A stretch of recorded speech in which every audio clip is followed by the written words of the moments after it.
Okay, last na tayo. Yield. Ano yung target yield ng investment ang pasok para sa'yo? Importante yan lalo sa mga dividend stocks tsaka REITs. Yan ang tutulong sa'yo kung paano mo malalaman kung anong yield na acceptable para sa'yo. Nakukuha ito by dividing the dividend with the market price. O halimbawa si Company A, ang dividend niya ay 1 peso. Tapos ang market price naman ay 20 pesos. So, i-divide natin yung 1 sa 20 which is 0.05 times 100 para maging percent, 5%. Ibig sabihin, 5% ang dividend yield ni Company A. O huwag ka masyadong kabahan kung nag-divide tayo sa video na to. Pagdating naman sa investments, konti lang ang math dito. Mga 99% siguro. Yung mga information naman na ganyan, readily available online. Sila na yung bahala nag-divide para sa atin. Kailangan na lang nating aralin yung data.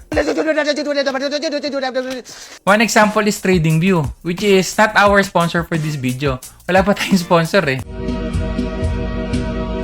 Pwede kang mag-set ng conditions. Halimbawa, yung dividend yield na 5% or more.